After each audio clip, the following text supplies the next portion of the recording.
I don't think clothes are anything when they're hanging on a hanger, are they? You can't see the pleat in your pants.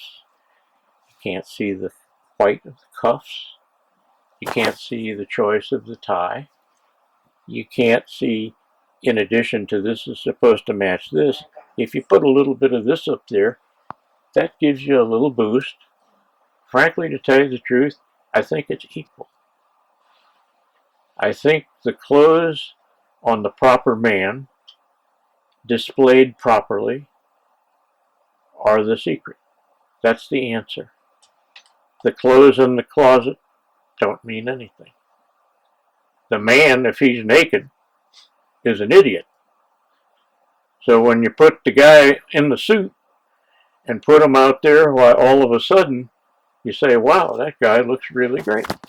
When I graduated from the 8th grade, I wore a brand new shark skin double-breasted suit,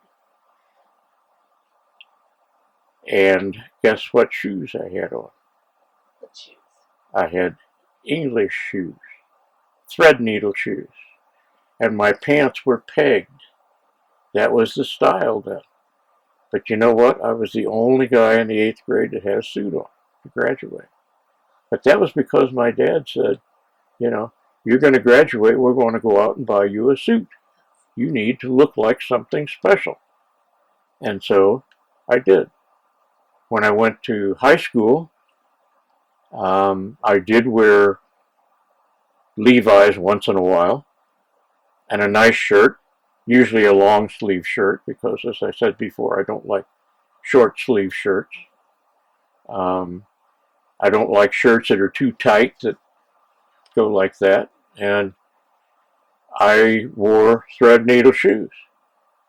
And I used to go, my dad would take me to Boyd's, and I went to Boyd's downtown. It was the place to go if you were a gentleman. To buy a suit, to buy your shoes. My English shoes were $22 a pair. I worked my butt off for Winter Road florists and delivering flowers and doing all kinds of things so that I could afford to wear those English shoes. And they were not tan, they were kind of almost like an orangish tan. So they were very something that you, and also they had solid leather heels. So when you walked in them, you knew the difference. You could hear it. So yeah, I guess, to some extent, maybe I do think the man makes the clothes, but without the clothes, you ain't much.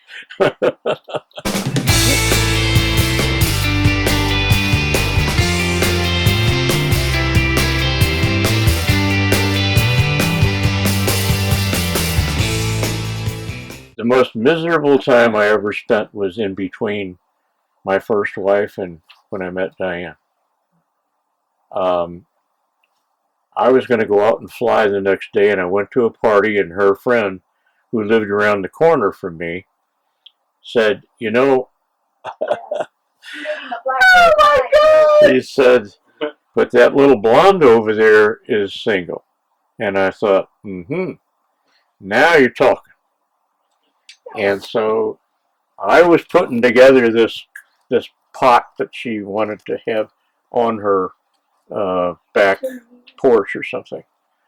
And someone came over and said, can I get you a drink? And I looked up, and guess who it was? Was that little blonde. And I thought, wow, she looks better up close than she did from a distance, But I thought, what the heck? That's probably, everybody's probably thinks she's wonderful, and every guy is probably trying to get a date with her, so I'm not going to push it.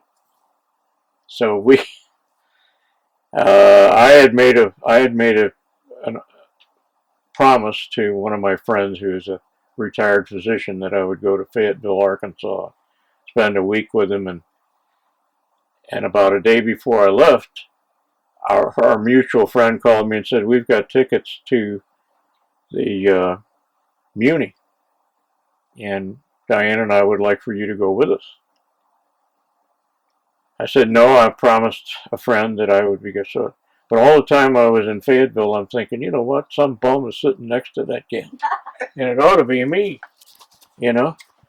So when I got back, I called her, and she happily, she said, okay. So we went to the zoo. And I'll tell you what, I've been into the zoo a million times.